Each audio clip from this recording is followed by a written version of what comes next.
In this video, we are going to discuss a couple of other interesting topics around ratio analysis, primarily known as vertical analysis and horizontal analysis. Now, as the name suggests, horizontal goes like this and vertical goes like this. And the analysis of financial statements on both horizontal and vertical front is what becomes an important characteristic of overall ratio analysis that we're looking for a firm, right? Let's take a quick example. If we have a P&L statement that says sales for year 1 and year 2 are given, sales is, let's say, 100 in the first year, or let's put it as 1000 in the first year and 1150 in the next year. Costs are at 600 here and costs are, let's say, at 650 here or 660 here, and you get profits around it. So your vertical analysis assumes that your sales number is 100 and everything falls from there. So cost becomes 60 in this case, right? Your horizontal analysis assumes that sales is 100 and next year this becomes 115, cost is 100 and next year cost becomes 110, right? Because cost increases by 10%. So effectively, your vertical analysis is in a sense a proportion analysis, whereas horizontal analysis is in a sense growth analysis. When we look at numbers in more detail, it will become clearer. Horizontal analysis assumes that first year in the discussion is at 100, whatever the numbers are. And then future years number change over that. You're rebasing the numbers for change over the future years, right? So year 1, year 2, year 3, we are going this way. And we are assuming everything in the first year is 100 and we are trying to find out what is the change over the years in those numbers. So in a sense, this is trend analysis, right? That's a tool used essentially for something like trend analysis. Vertical analysis, on the other hand, is like proportion analysis. So on the other hand, vertical analysis goes like this. So in year 1, you start with 100 and then how do you constitute that 100? 60 comes from somewhere, 10 comes from somewhere, 5 and 5 and the remaining 20 coming from various points. How does that 100 get constituted? Everything else, for the P&L, it assumes that revenues are rebased at 100 and everything else is a proportion of the revenues. While for the balance sheet, what does it do? It assumes that total liabilities and total assets are 100 and everything that is adding up to bring to these numbers, they are calculated as proportions of these, right? So horizontal analysis and vertical analysis, in a very simplistic scenario, if we understand what they are, we are trying to do either a trend analysis or a proportion analysis, right? Now let's try and do this on our company under discussion, which is Eicher Motors. Same model, same data that we had put in for the last 3 years. We're going to do this analysis based on that. So let's look at our company under discussion. We have the last 3 years data, CAGRs calculated. We've added a couple of sheets to this file. It's called vertical analysis and horizontal analysis first on the P&L. Then ahead of the balance sheet, we've put a file called vertical analysis and horizontal analysis on the balance sheet, right? Now, let's first do the vertical analysis for both the P&L and the balance sheet, right? Remember, under vertical analysis, we have to assume sales to be rebased to 100. And in this particular case, what we'll do is we can take any of the sales measures as 100. We can take revenue from operations as sales, but I'm going to take 100 as total revenue here. So all this is going to become 100. And we're going to do the analysis based on proportions of this 100 over and below this, right? So in terms of simple, straightforward calculation on this, on the P&L, what I'm going to do is I'm going to put 100 here, I'm going to put 100 here, and I'm going to put 100 here, right? Now, everything else is basically a proportion of this number, right? So I basically rebase the number and multiply that data with 100, right? So how do I calculate revenue from operations? So I go to the P&L, I take that particular year's revenue, I divide it by the total revenue number, correct? And I multiply this with the 100 that is here. And we find that revenue from operations is actually 107, right? Now, when I drag these down, I don't want the row of 100 to change, neither do I want the row of total revenue to change, right? So what do? I go into this and I freeze this B11 and I freeze this to B12, correct? That's what I do. And I can actually drag this down now. So when I drag this down, effectively we find that net revenue from operations is 98, other income is 2, combined they give total revenue, right? Gross revenue was actually 107, but out of that 9 got paid out as uh, as excise duty, right? Let's relook at what did we do. We basically calculated what is going to be the number 6995 6527 into 100. Why did we do that? Is because we are assuming that this number here is going to be 100. So to calculate what this number, if 6527 is equal to 100, then 1 is equals to 100 by 6527 and 6995 is equals to 100 by 6527 into 6995. Simple mathematics is what we have done, right? And that's the calculation. This calculation here is the same as this calculation here. That's what we are doing. Now, remember that in all our calculations, if we are doing 6995 by 6527 into 100, remember which two terms are fixed. This is fixed and this is fixed. They're not moving for that particular year. They will only move when I move to the next year, correct? So I have to freeze the row and not the column. I have to freeze the row for both of these numbers. I'm not freezing the column because when I drag it on the right side, I want it to move, correct? So let's quickly redo this once again. I have put in 100 here. I will delete this. We are going to calculate on the P&L 6995 divided by 6527. Every number divided by that year's sales, and we are going to freeze the row but not the column and multiply this number with this 100 and again freeze the row but not the column and press enter. Drag it down, we find our data. Drag it on the right, we'll find our data again, right? That solves the problem. We can actually go down here now and start calculating all these numbers as well. So you see cost of material is 61, 56, 55. Keep dragging it down. Total operational expense comes as 89, 88, 86. I can reformat this using the earlier data points so that it appears in the shaded green. Control C, Control V, Control V. I can keep calculating all these data points, and similarly all I need to do is copy any of the rows and paste it in depreciation, paste it in interest, paste it in taxes, right? And paste it in minority interest. So effectively, what is this analysis telling us? Let's decode this a little bit. Let's look at the year 2014.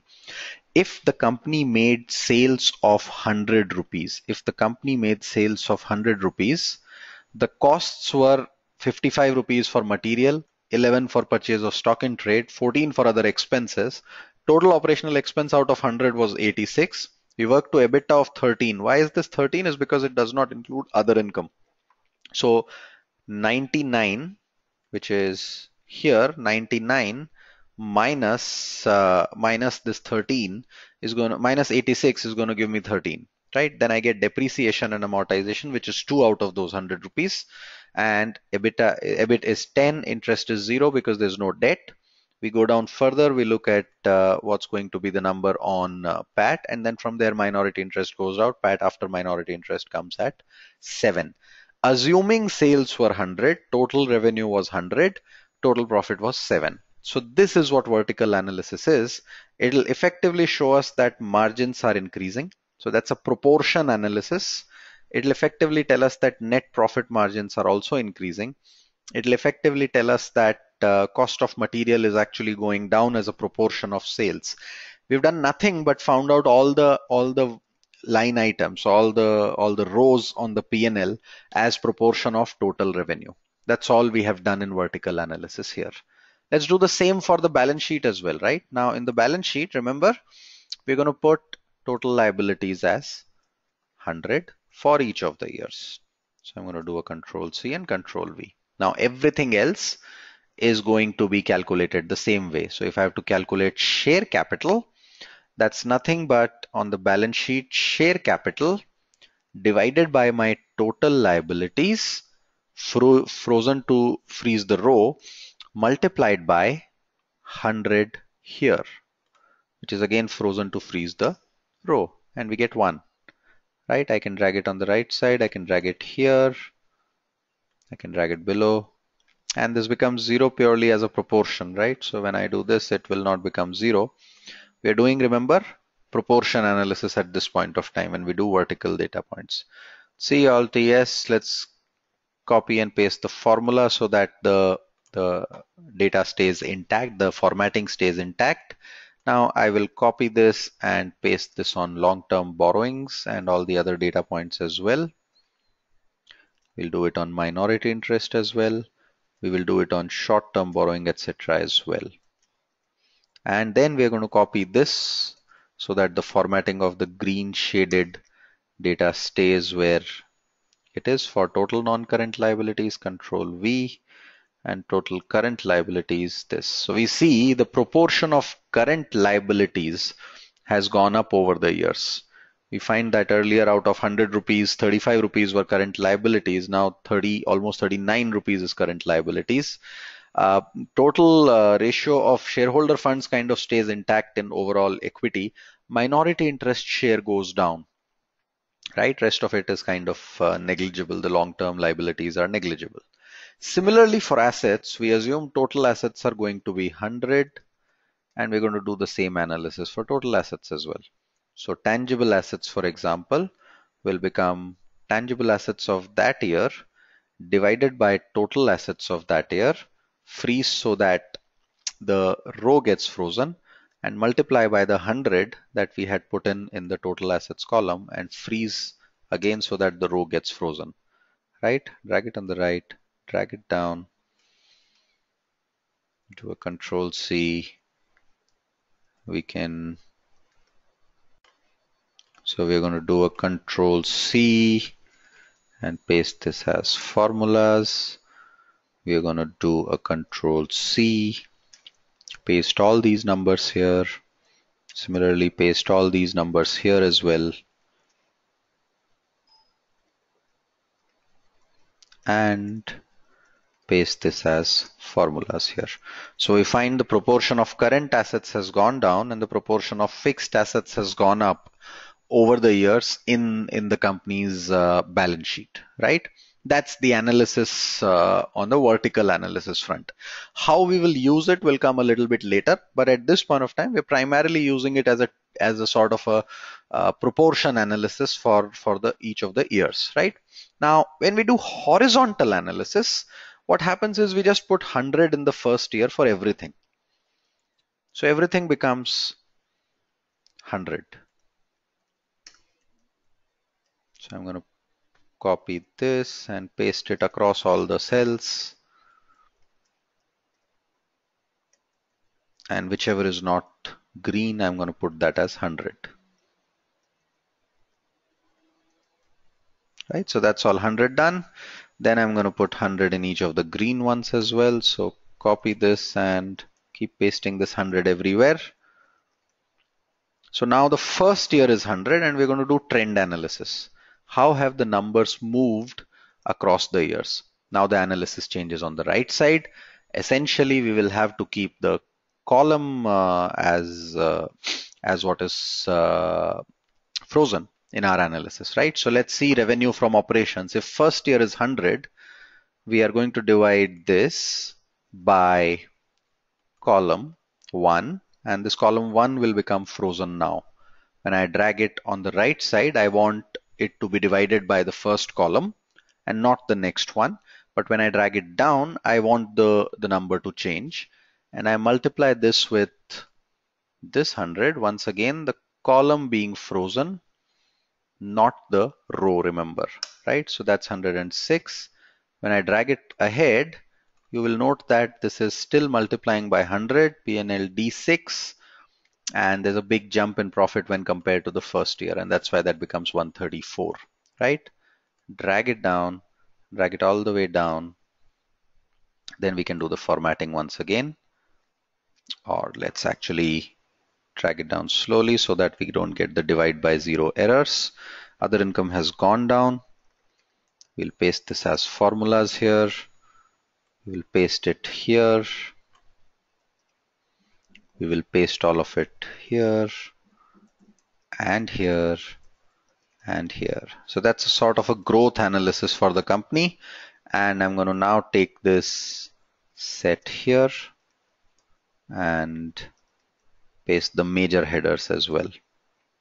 So what's happened to EBITDA, what's happened to the growth rate in PAT and PAT after minority interest. So you'll see EBITDA has more than doubled. 100 became 203 over these 2 years. If we started with 100 on everything, what is the yearly growth? So first year we grew by 6%. The next year the growth was much higher. Even in total revenue, first year 6, next year much higher. EBITDA first year was about 30%. The next year was close to about 50% after that, right?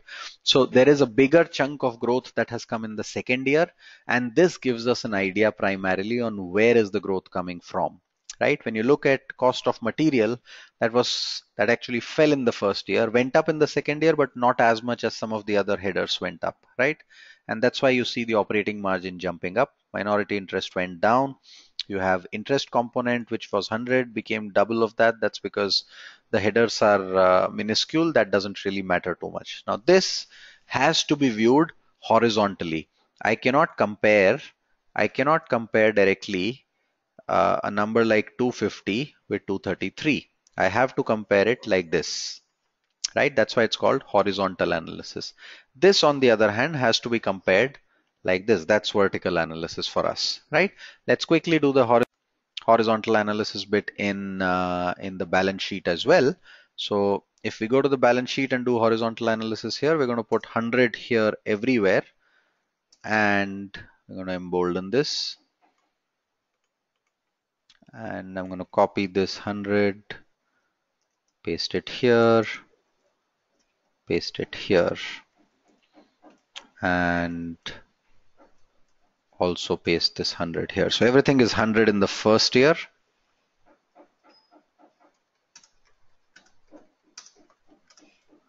And I'm going to see the growth of these in subsequent years as we go along, right? So how does this 100 move ahead in subsequent years is what we are going to look at.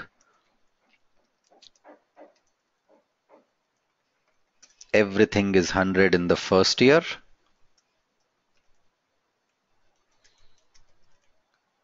Let's quickly freeze this. Done. Now we're going to see the growth rate. So again, balance sheet, 27 divided by 27 frozen to freeze the column but not the row, and multiplied by 100, again frozen to freeze the column but not the row. Freeze F but not 8, right? Drag it on this side, drag it down. Obviously share capital does not change. Control C, paste as formulas, embolden it, right? Now we can just do a simple Control C, Control V, select this, Control V. This is divided by 0 because the numbers are 0, so we don't really need to calculate it. Control C, do all this. Some of the data points may not make too much sense in the case of the balance sheet, especially on the horizontal analysis front. Again, these numbers are 0, so we don't really worry too much about them. Control C, paste all the numbers here as well to Control V, and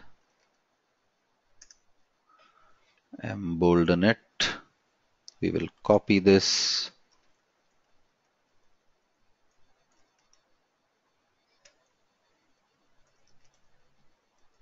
and we just do a simple Control C, Control V on everything, right? We find the total balance sheet growth has been 43% over the 2 years. Total current liabilities have actually become bigger as a proportion, grown 58%. Shareholder funds have grown 43%.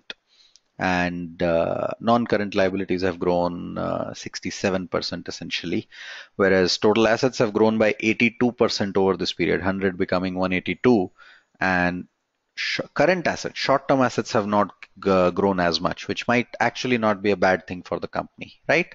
That's horizontal analysis for us. That's how we go about doing horizontal analysis and vertical analysis for any company. Important stuff to understand that vertical analysis, just to quickly reiterate, this is trend analysis and this is broadly proportion analysis. That's all that we need to remember. That's how we go about doing horizontal and vertical analysis. That's it in this particular section.